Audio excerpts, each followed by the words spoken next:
Good evening, everybody. I'll get us started. I'm Stephen Chard. I'm the Democratic Services Manager. I'm clerk of this evening's JPPC. Welcome to you all. Just a few housekeeping bits and pieces. So before we start, I'm just going to explain for the benefit of members of the public who may be watching that this meeting is being held both over Zoom and with councillors present here in the West Berkshire Council Chamber. The meeting is being live streamed on YouTube for members of the public to follow proceedings. The committee members in attendance are Councillor Nick Allen from Bracknell Forest Council, and from West Berkshire Council we have Councillors Justin Pemberton, Jeremy Costam and Howard Wollaston. We're expecting Councillor Candy Jeffries to join us. As clerk, I'm very happy to welcome Councillor Pemberton to his first meeting of the committee. A number of officers are in attendance to support members from the Public Protection Partnership, and those officers are here in attendance in the chamber or joining remotely. Any votes tonight will be by a show of hands for those members in physical attendance.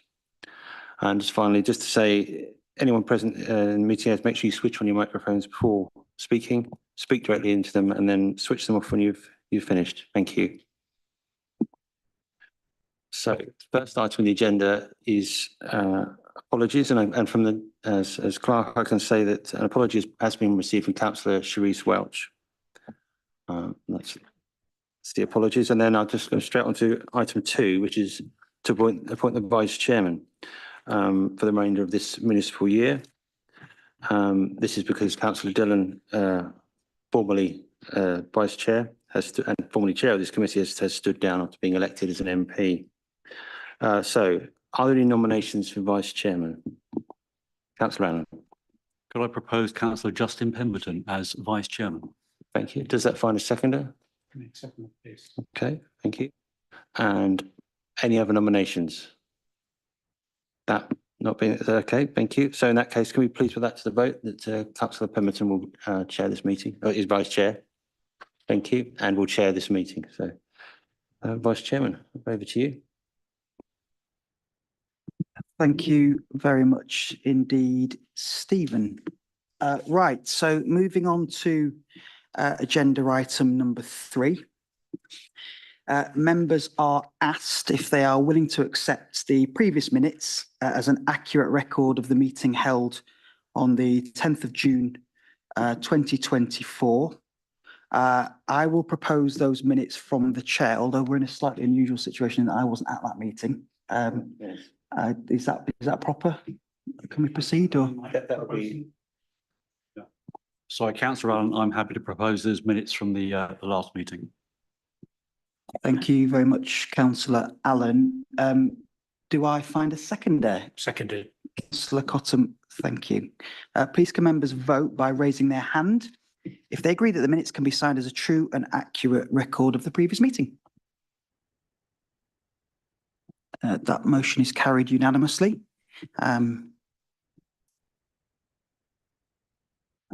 I sign the minutes, or do you sign the minutes? Here. Okay. Okay.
Okay.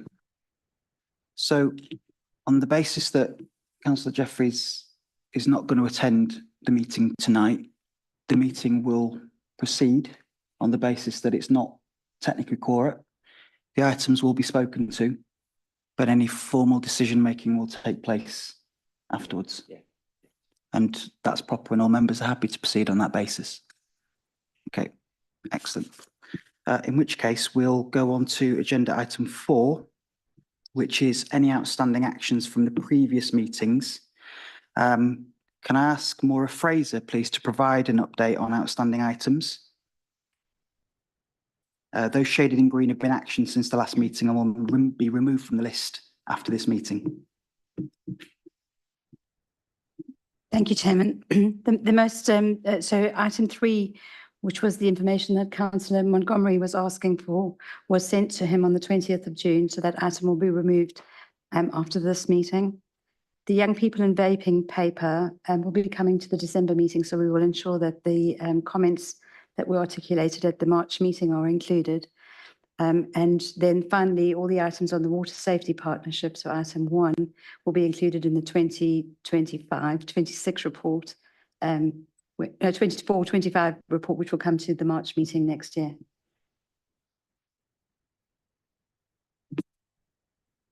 Thank you, Maura. Moving on to agenda item number 5, declarations of interest. Can I ask the clerk if we have any declarations? No, Chairman, none received in advance. None from the floor? Okay. And in relation to agenda item number 6, I'd note that no public questions have been received which relate to either a general issue concerned with the work of the PPP or to an agenda on that or to an item on the agenda. Agenda item number 7, forward plan. Can I ask members and officers if they have any additional changes that need to be made? Any matters arising during discussions at the meeting will be added to the forward plan. None, Chairman.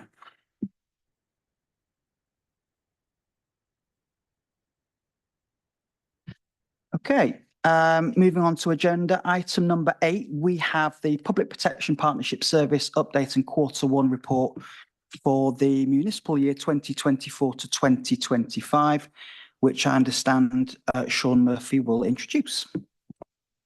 Chairman, I'm going to pick up the sort of cross-cutting bits of the report if I can, and my colleagues George, Lawrence, and Rosalind Gator may have something to add about the detail on the operational work. So, from a budget point of view, it has been a difficult year. We have had an ongoing income shortfall that we've now reprofiled going into next year. But what it has meant is that there's had to be some delays in terms of recruiting to posts. We had another further amount of money which was added to the pressures that we faced, and that was as a result of the proposed salary settlement. Because of the number of people on the lower scale points within the service, the number of people that would be getting the flat rate as opposed to the percentage rate increase increases our overall percentage of the salary bill. So end of the year, basically, we expect an outturn for West Berkshire of 0. There's still a pressure, I understand, in Bracknell, Damien, which is being dealt with through the normal processes. Moving on to recruitment, we've been running now for a little while with 2 significant management vacancies. One of them is the Principal Officer for Housing, so the private sector housing team manager. That is out to recruitment now. And also the Strategic Manager for Case Management Unit. We did actually run that advert for 3 months unsuccessfully, but we have just re-advertised again now and hope for a better outcome. But we'll have to see. That's a very difficult market in terms of recruitment, as is most of the market for qualified officers. We have a couple of vacancies around environmental health, environmental control officers. So they're effectively officers that do environmental health work but aren't fully qualified EHOs. We're interviewing today and tomorrow for those posts, so hopefully we'll get a positive outcome to that. And we're also bringing in somebody to assist with work around age-restricted products, and this is grant-funded work, particularly around offensive weapons, and we'll also be looking at work around vaping and alcohol as well, fitting into that post. So just very quickly on training and development, I'm really pleased to inform the committee that all 4 of the level 4 apprentices passed their exams, which is excellent. One of them has already gone into a role within the service as a licensing officer. One of them basically is looking to start their training. In fact, they've just started their training as a food safety officer, and we're looking at roles for the remaining apprentices. But that's a really positive move from our point of view. On top of that, we've obviously got the level 6 trainees. So we've got 2 training standards level 6 trainees. So these are people who will eventually become a training standards officer, and 1 level 6 environmental health trainee. We're then looking, basically, we've also got 2 environmental health, environmental control officers who are basically looking to become EHOs in the next 12 months. So as I've said many, many times, recruitment is really difficult, but there is some really positive I think the future looks very positive in terms of qualifications, and the policy that was adopted by this committee 2 or 3 years ago to heavily invest in Grow Your Own has really, really paid off as a service. So just in other issues around governance, I just want to pick up two points. One of them is that the statutory feed and food standards control plan. So this is a statutory plan that does require sign-off. It has been signed off by Joint Management Board, so I can confirm that the 24-25 plan is signed off. And the other significant piece of work that's in there at the moment is the peer review. So JMB met with the lead for the peer review of the Public Protection Service today. There's going to be an initial meeting with some members on Friday, and there will be a meeting with all of the members of this committee, basically in the very near future, basically to explain what the review is, what it's going to cover. But effectively it breaks down into four areas, basically governance, inputs, outputs, and the future. So I think that will be an interesting sort of check review on the service, sort of 8 years in and 2 years basically from a decision needed to be made around renewal going forward. So at that point, what I would say about the report very quickly is that we've broken it down now to align with the priorities that were in the strategic assessment. So rather than broken down by team, it's actually broken down by the priorities such as safer communities, improved living environment, and so forth and so forth. So if I may, Chair, I'll just invite my colleagues, George, Lawrence or Rosalind Gator, to add anything that they wish to add to this. I don't know whether you want to go first, George. Yeah, certainly. Thanks, Chair. Thanks, Sean. Not really. What I was going to add really was the elements around each of the priorities with the priority paper, which we'll get onto much shortly. And what this is obviously a new approach which members highlighted and recommended. So, just from my personal point of view, I think it's really good because it does really give a nice link to not just the work that we do, but how it then relates to our priorities. And I would add as well, what that paper, the commentary is obviously useful, but there are obviously some hard figures as well. So this last quarter across PPP, we've kind of looked at service requested in the order of around 3,000. So that's kind of about where it has been historically. So the business as usual still continues. And we try to give you the highlights within the commentary elements. And I think over time we'll start to develop more stories within those areas as well.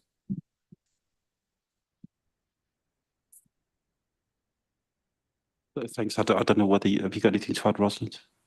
I don't have much more to add unless anyone has any questions about what's in the report and wants more detail. Okay, in which case I'll open up the floor to any questions that members may have. Councillor Wilson. Thank you, Chair. I'm delighted that you're being so successful with your apprentices. It's really, really good news. My concern is they'll get pinched by someone else so after them. Yeah, I mean that's my concern too, through you, Chair. That because obviously with the apprenticeships, as opposed to some of the other training that we've put on, for example, supporting people through degrees and things like this, obviously we can't. You're not allowed to have any training agreements in place.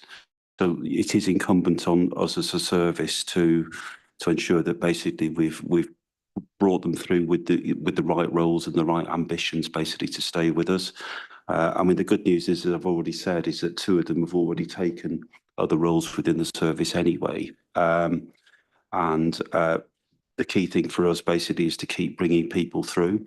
So in the next, assuming looking forward, if the budget is signed off in due course and the budget lands hopefully around where we hope it will be, then we will be looking to recruit in the new year the next round of level 4 apprentices into the service, because we do know that we've got people coming up to. In fact, we've got 2 people. We've got 1 person retiring just after Christmas and 2 flexibly retiring in the first quarter of next year. So we need to keep replacing people, and we know that basically recruitment in terms of qualified staff is all but impossible. Sorry, Chairman, also just to add, one of the things that we've done in terms of retaining our apprentices is that we've made the posts career graded posts, so they are able to move through and continue to progress through the system, even though they might not necessarily be getting a different kind of a job. So the trainee structure goes from a grade D through to a grade G, depending on qualifications. Yeah. What, Chair, may I just come back on it? So what that does is it allows, so what we look to do at level 4 is to get people to a point where they're generalists.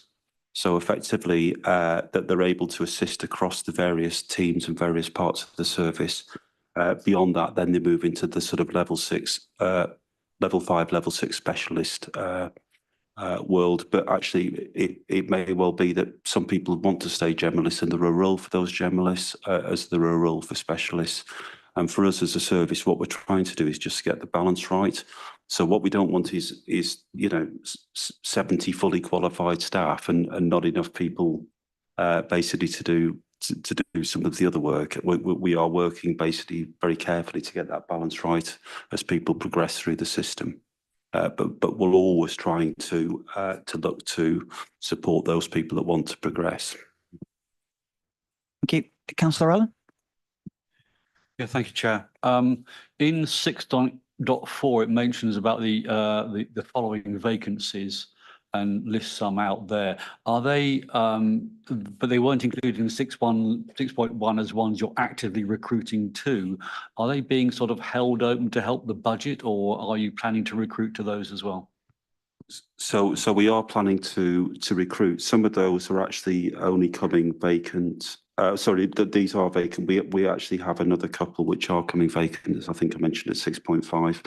But we are planning to recruit, and we're actively putting together advertisements for those as well right now.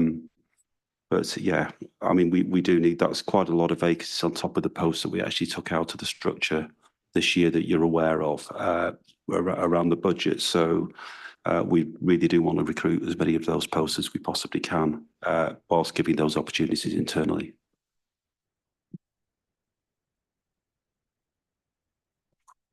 If I can ask a question from the chair as well. I'm particularly interested in the piece about unfair trading and fraud, and the report lists a lot of the stats around monies returned to victims and education pieces, some topics that have obviously come up as part of your regular investigations. Could you give the committee a sort of a flavour of some of the big issues, types of fraud and scams that you're coming across on a regular basis, any potential threats, how you kind of work with other agencies to prevent and educate and enforce, because it's a bit of a hidden epidemic. We kind of know it goes on, but we don't hear so much about it in the press or the media. So if you could just sort of bring that to life for us, that'd be really useful. Thank you. Yeah, absolutely. Very happy to do that, Chair. So if you our work breaks down into really three areas. So we do an awful lot of work around prevention. So I think we've discussed the model of the service before, but effectively it's around prevention, intelligence, enforcement.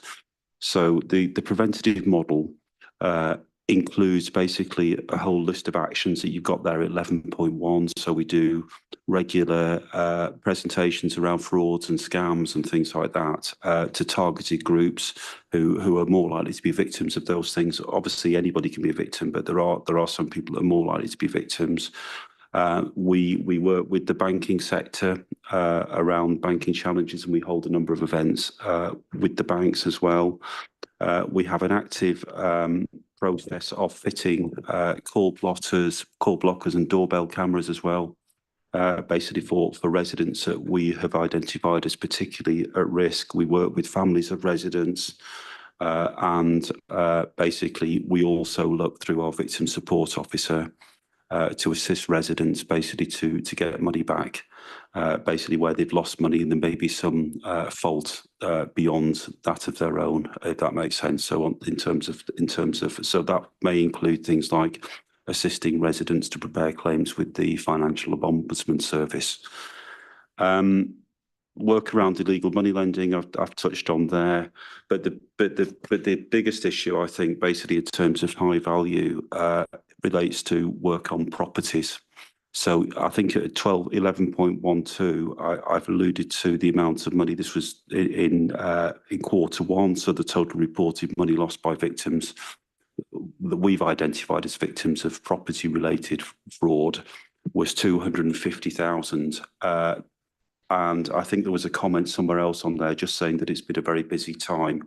I've actually now just got the figures at the end of Q2, and they have risen now across the three authorities to 604,000 of identified losses in the first 6 months of this year, basically to primarily vulnerable older residents, basically across the three authorities. The good news is that through direct intervention, so what we will do is we will turn up on site if we believe there's a crime in process, that in fact actually through direct interventions and dealing with the perpetrators directly, that we've actually saved of that 183,000 directly for the victims of those crimes. But we have a large volume of investigations ongoing, which include a whole range of victims, both within the area and beyond, because obviously these people don't just operate in the area. A lot of this work's grant funded because of the way that the trading standards model is funded. But these are serious matters. I mean, I don't know whether there was somewhere I think we mentioned in here on 14.2, we did do a piece actually with the BBC around some of this work, and I don't know whether any of the members have seen that, but it may be worth watching. But these are cases where people have lost anything between collectively as victims in cases, you know, it's not unusual to have upwards of £1 million worth of losses to one perpetrator. Very, very complex frauds, quite often associated as well with money laundering, multiple victims, multiple suspects, and quite often end up in custodial sentences. But we're always looking to improve our intelligence around that. We work a lot with the police, with the South East Regional Organised Crime Unit, and other bodies as well, basically to get the information to take those forward. Councillor Cottam. Thank you, Chair. We did, I believe, not that long ago, have a case of nut allergy. Flying recently, we weren't even allowed to have nuts on board the airplanes, it seems. Are we seeing any further cases? Because this is, you know, it's a life-threatening problem, isn't it?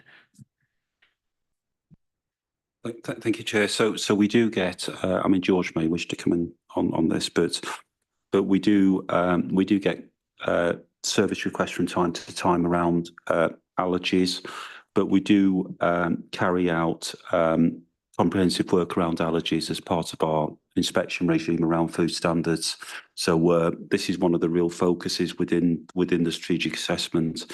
And we also carry out food sampling programs as well, basically where we actually go in there, for example, and turn around and say that we've got a specific allergy, and then we ask them to prepare meals, and then we look for that allergy in the food themselves. I don't know if there's anything you want to add to that, George, but allergies is very high up our agenda in terms of food standards.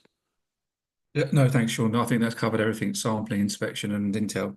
Yeah. So, I mean, it's one of those things which actually it's interesting, because when you go back to the strategic assessment again, and you talk about risk and everything else, it's one of those things that actually is low probability but very high individual risk. Whereas there are lots of things we have in the service which are high probability, so things like dog fouling, but the individual risk is much lower. So it's an interesting challenge in terms of the way that we assess priorities, that type of thing. But allergies is a priority for us because we do know it is a risk to, as you know, a number of residents. That's good to hear. Thank you, Chairman. Councillor Allen. Thank you, Chair. It's just on the, I noted on the section about safe and healthy food chain. I did see an article on the BBC today about they'd inspected a number of food outlets in East London and found that quite a few were displaying an illegal rating, i.e. they were rated 0 but had 5 shown on the door. I wondered whether we'd actually see any of that behaviour locally. I'm not aware of any, but what I will do is, I mean, I wasn't actually aware of this until Moira said to me, "Did you see the thing about the Food Standards Agency?"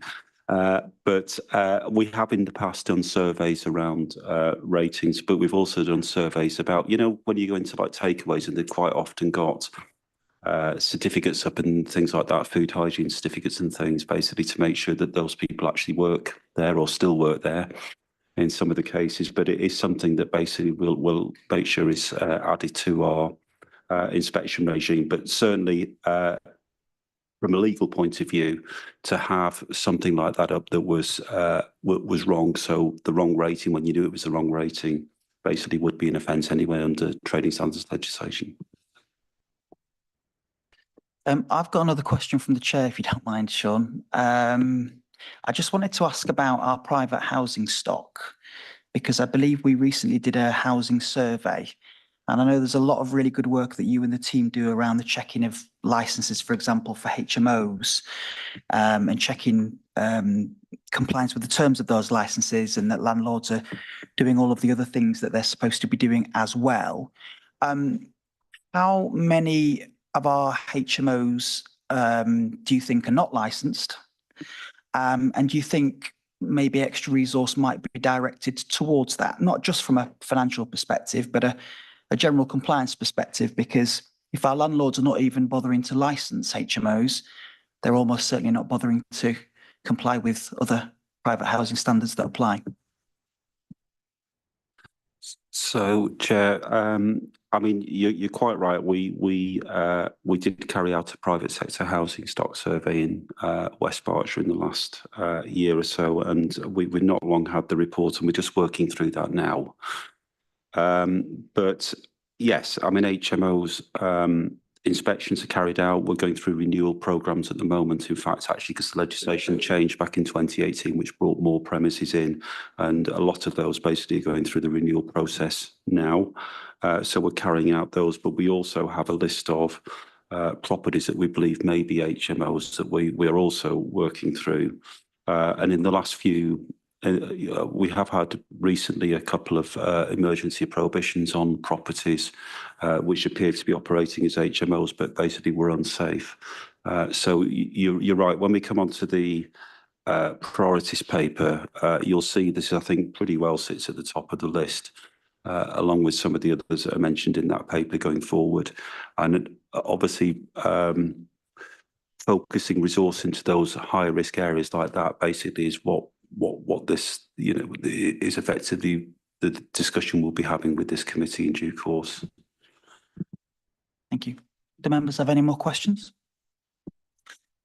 So with that, we'll move on to agenda item 9, which is the public protection priorities for the period 2025 to 2028. And again, Sean, if I can ask you to introduce the report, please. Thanks. Thank you, Chair. So we came here back in June to present to the committee the strategic assessment for the service.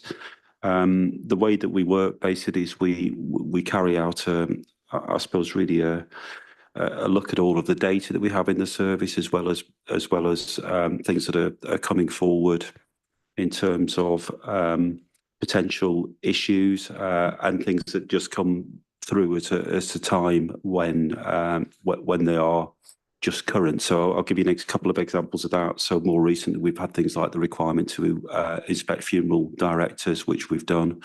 And of course, at the moment, basically, there will be staff working on things like blue tongue, animal health infections and things like that, basically, because those are kind of priorities.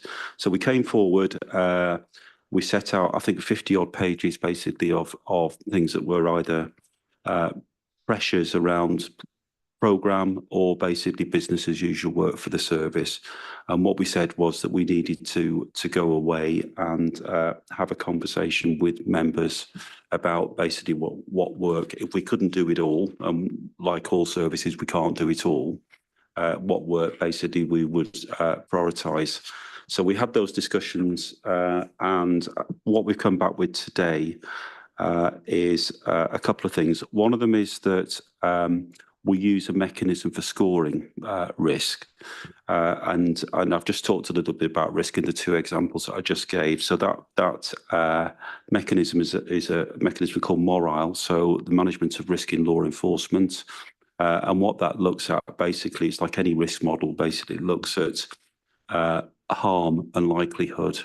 And then also builds into that the capacity, capability basically to tackle those things.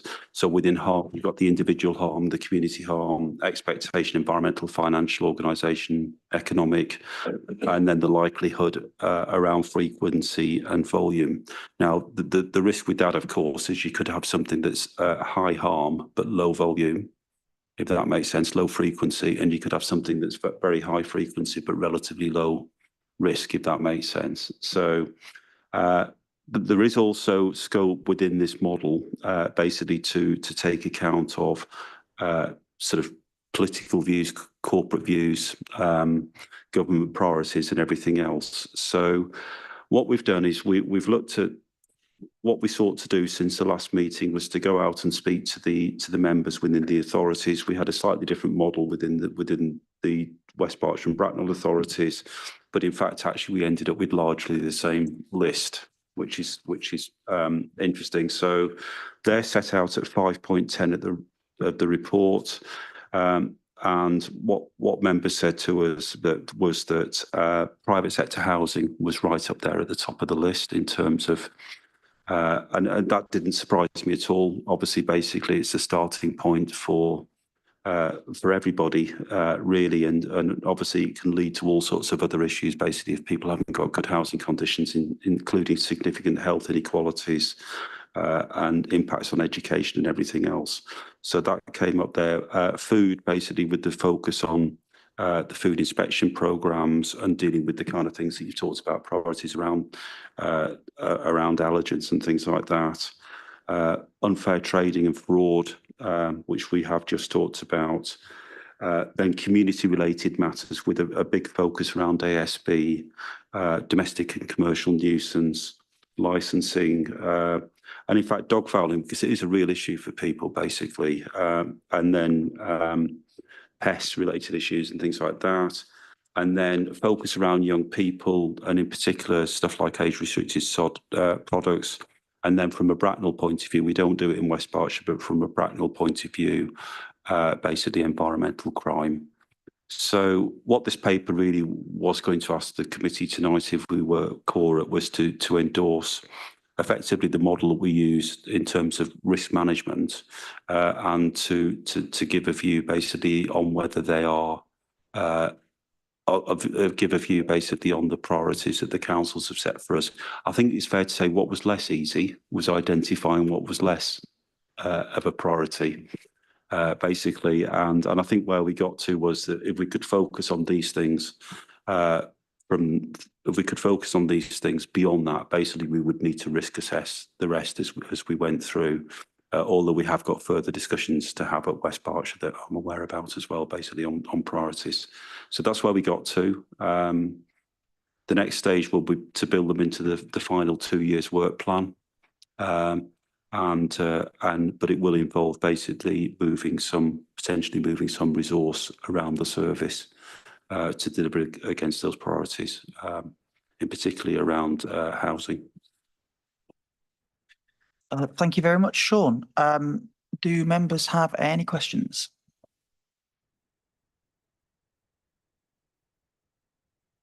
Nope. Excellent.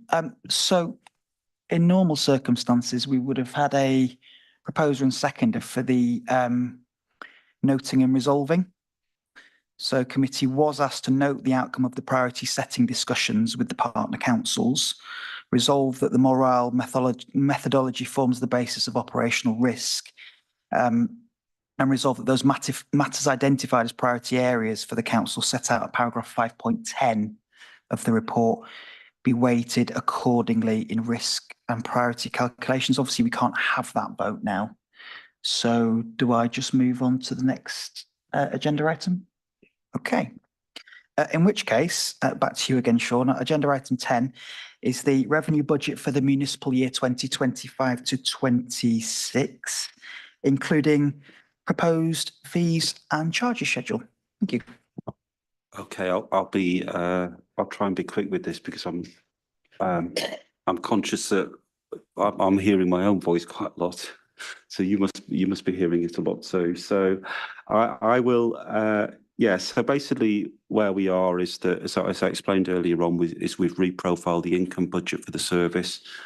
We've had to effectively profile out £190,000 worth of income that I think probably is safe to say is never coming back. And has been left us with an issue every year in terms of challenge. But what that does mean going forward is that we do need to balance the budget based on that assumed loss of income on a permanent basis. So just to remind those that weren't on the committee previously, the role of this committee is not to set the budget for the service, but to propose a budget back to the individual councils. And that basically is done on a percentage split. At the moment, that's broadly speaking 60-40, representing a whole range of issues, not just the population of the individual authorities, but also the profile of the businesses and things like that. So if you take West Berkshire, for example, they've got a lot more rural areas, agricultural businesses, farms, and that type of thing. So in terms of Wokingham, there is a contribution as well, which is sought from Wokingham, and I've discussed that with Narinda, which basically is a contribution to the parts of the service that they share with the Public Protection Partnership, or with the other two authorities, I should say, which are primarily around case management, trading standards, food standards, some work around air quality, intelligence, and financial investigations. So at 527 of the report, you can see the proposed net revenue budget for the service for 25-26. I think it's important to say that is the proposed budget. It is not the cash limit that each authority is necessarily set. And therefore, basically, there will need to be discussions, as there always is, with the authorities and basically about what is affordable, and if not, what we do basically to balance the difference between the proposed budget and the cash limits. So that is set out there. There is then one other bit that I really want to draw to your attention. So normally what happens when this paper comes is that we ask people to endorse the policy that we have around asset recovery. And the reason why we do that is because actually what we actually want to do is to make it absolutely categorically clear that the money that is grant funded under the Proceeds of Crime Act from work that we do does not form part of the revenue budget of the service. That's really important from a legal point of view, that basically it is not seen to be seen to be part of the revenue budget. In fact, it isn't. It's kept very, very separate from the rest of the service. From the service budget, just to say, not from the rest of the service budgets. So from the service budgets, the document that you have here basically sets out what ARIS is. So that is the Asset Recovery Incentivisation Scheme. Basically, the way that we look at that is that, so when we take proceeds of crime actions, confiscation actions following convictions, there is two ways in which that confiscation is actually ordered by the courts. The first way is basically with respect to compensation, and we always seek compensation where we've got victims that are identified. So, and we've handed back over the years many hundreds of thousands of pounds back to victims that we've confiscated off people, basically following, or the courts have confiscated off people following conviction. More recently, I mean, one particular case alone, I think, recently we handed back over £330,000 to people, but it's not unusual to hand back significant amounts of money, and that's what we try to do. So if we can recover assets, that's what we do. There are some other cases where asset may be recovered, basically which we receive a proportion of. That's called confiscation as opposed to compensation. And what this policy does here is talk about how that basically doesn't form part of the service general budget and the type of things that we would use it on. So one of them is basically to provide a support around legal fees going forward to relieve pressures around that, and invest it back in effectively the fighting of crime through that type of stuff. Also in further work around proceeds of crime, work around money laundering, and then things like victim support. You know, so in the past we've used them for buying things like these doorbell cameras and, you know, telephone call blockers and all of that kind of stuff. And in fact, actually basically paying for some victim support work. So we would have been asking you tonight as part of the budget setting process just to endorse that policy and acknowledge that you recognise that effectively this grant funding is not part of the revenue budget.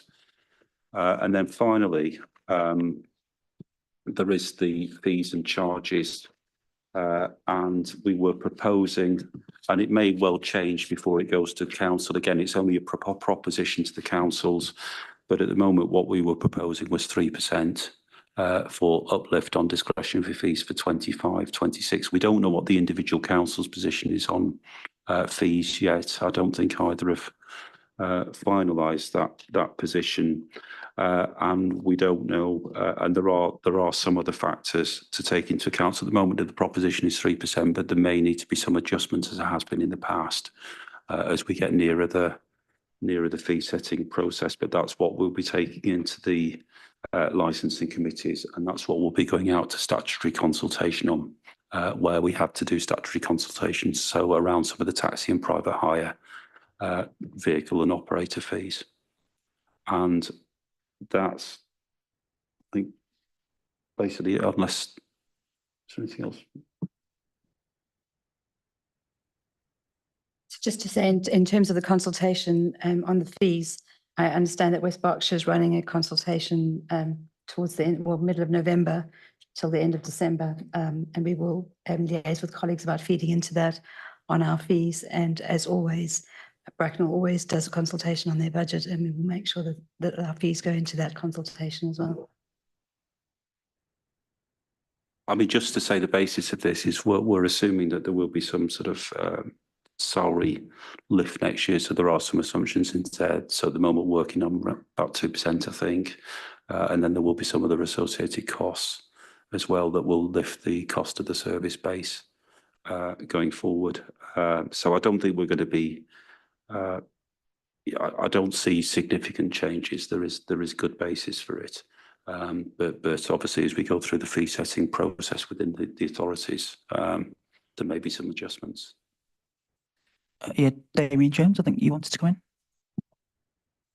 Yeah, thank you, Chair. I think it's just worth pointing out in wrapping up the fees and charges paper that Annex A, which is the fees and charges, it is split into two areas, the green and the blue areas. So the green, those that are marked green are statutory fees, and those are decided by government. The discretionary fees are the areas that we have control over.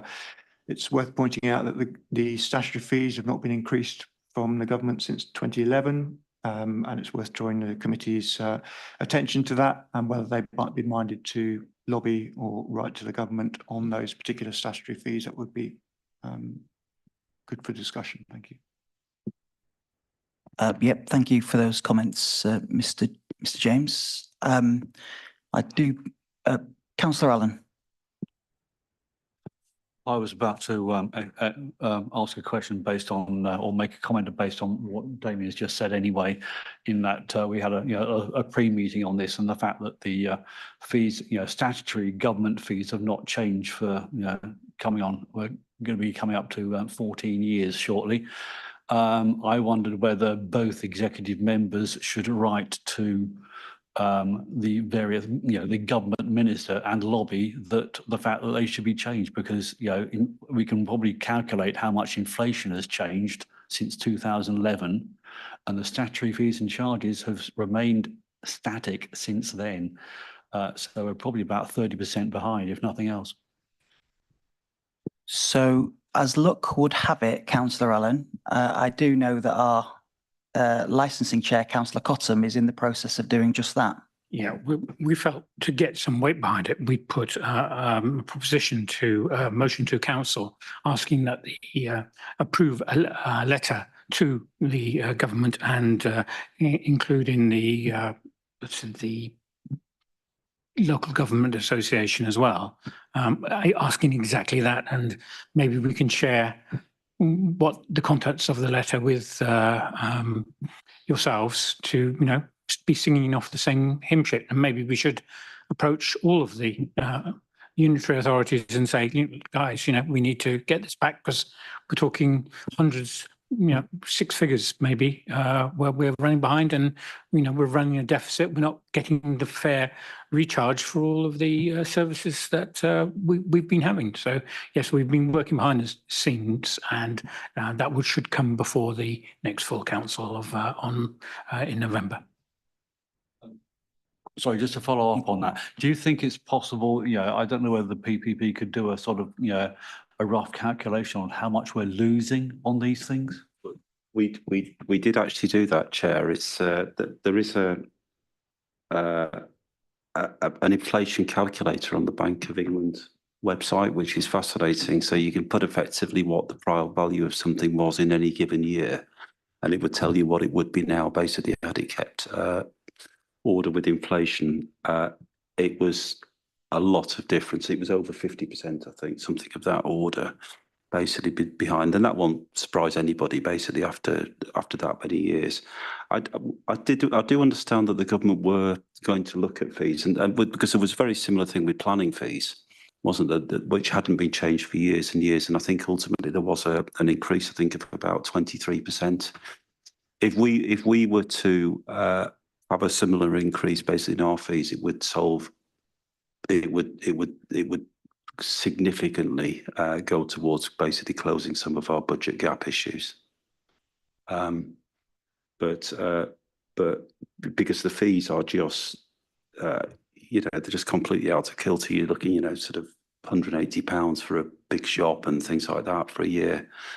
So just to follow up on that, so do we have some sort of figure or estimate as to, I don't know what proportion of the fees we take in are from statutory fees and what proportion are from fees that we have control over. But if we had a feeling for, if it was, say, 50% of our income was statutory fees, and you were able to state, that sort of number, then potentially you could say, what effect it would have if you added, say, 30% to the statutory fees, what effect it would have on our budget? So, I mean, 30% basically would. I think the proportion is probably a bit over half is the statutory fees, and the fees basically are around about 700,000 a year. So let's assume 400. If you take that as an example, you took 30% as an example, that's £120,000. That's a lot of money to be behind. Yeah. From the Councillor Wollaston. Thank you, Chair. This is obviously a public meeting, so I don't expect any detail. But I just want to check that we are actually exploring other authorities that we might be able to join with effectively, so we do get some economies of scale. We have had a sort of early introduction with one other authority. I mean, this is one of the things, hopefully, that will come out of the peer review as well. So this is one of the very things that was specifically asked us where we should go, whether we should be looking at other authorities' expansion. There's obviously economies of scale, and then there are diseconomies. So we have to strike the balance. But actually, I think there are some benefits, certainly from an economies of scale point of view and service delivery point of view, particularly around some of the very specialist areas as well, basically with sharing with other people. I think I would say this, I think the shared service has served the authorities well in terms of both finances over the period, but in particularly its ability to do things that it certainly couldn't have done if it wasn't a shared service. The specialisms that we've got, and if you look in the service around case management, around financial investigations, around intelligence, around engagement, and all of those things would be very, very difficult to do for individual authorities. But it's also about the money as well. So I think this will kick a debate off. Damien, I don't know whether you've got anything to add to that around the expansion of the service as much as anything else. I think we are continuing active discussions with a number of other local authorities. No kind of firm commitments as yet, but we'll continue those discussions. It would benefit them as much as it would benefit us, and we would certainly be stronger together. And I would add as well, from the chair, Councillor Wollaston, this is something that I'm extremely keen on as well as the portfolio holder. It's certainly something that I've raised with Sean. Sean is aware of my desire to expand the public protection partnership. And there are a multitude of factors to think about. I suppose you've got to persuade partners in as well. There's got to be something in it for them, but rest assured, I know I am having those conversations. And I assume that is something that Bracknell Forest may be interested in pursuing as well. Yeah. Any more questions from members? Yeah.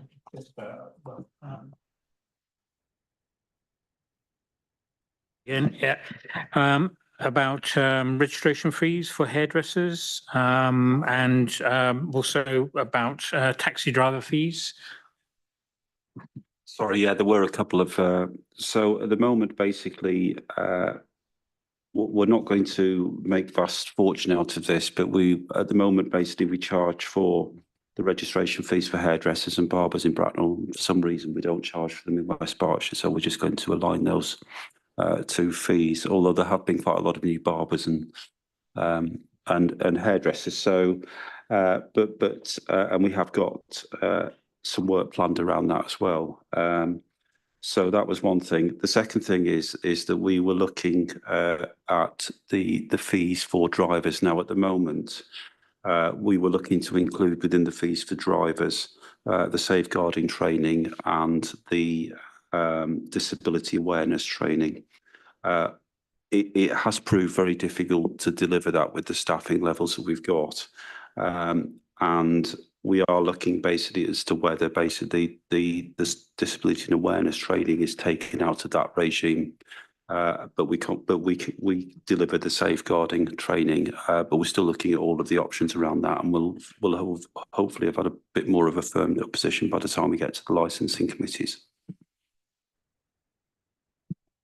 Can I just ask Sean, in terms of that training, do you tend to get much pushback from the taxi trade? I mean, obviously when they're training, they're not driving, they're not earning. So how does that tend to get received? Well, I mean, basically, if they don't do the training, they can't have a license. So the pushback is limited. But we consider both of those really important important areas. I mean, you know, the taxi trade is along with other sectors that we license are highly regulated and rightly so. You know, it's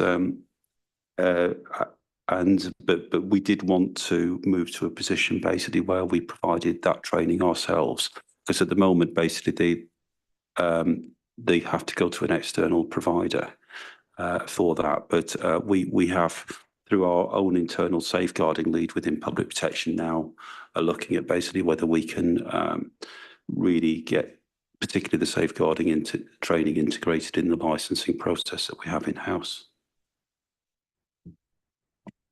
Thank you, Sean. Any more questions, comments from members? No. What I'll do is I'll read out the recommendations that Stephen would have for noting on the proviso that we will approve these at a later date. So committee would have been asked to consider the draft revenue budget, including the fees and charges set out in this report, recommend to partner councils that the contributions set out in column 3 of the table at 5.27 form the basis of the 2025-26 net revenue budget contributions. Note the pressures set out in columns 4 and 5 in the table at 5.27. Approve the fees and charges set out in Appendix A. Approve the contribution request from Woking and Borough Council to be as set out in column 3 of 5.27, and approve the revised asset recovery incentivisation scheme, and note that this funding does not form part of the revenue budget and that funds are allocated in accordance with this policy. So I'll ask the clerk to note that for the time being, and then we'll arrange a vote at some other point. Thank you very much. Final item on the agenda, number 11, is the Public Protection Partnership nuisance policy for the period of 2024 to 27. And I believe Rosalind Gator, who's online, will introduce the report. Rosalind, Yes. hear us. Okay, thank you very much.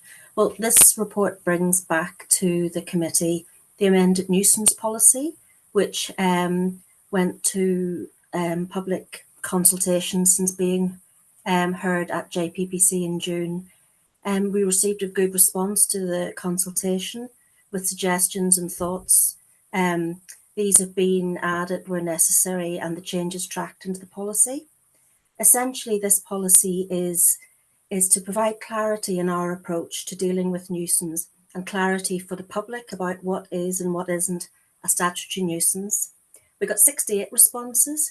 52 of those were from residents. Then we got some from parish and town councils and from other councillors and from businesses. Now, in the documents, you'll see the revised policy, also the responses that came into the consultation and an officer evaluation of those responses and a reply to each of the responses. If there's any questions, I'm happy to answer. Does committee have any questions? Councillor Cottam. Yeah. How did we disseminate the inquiries to get people to respond? Is that just to the people that we're already in contact with, or who else? I would ask Moira to step in on that one, please. So, Chairman, we obviously put out some press releases and social media posts about it.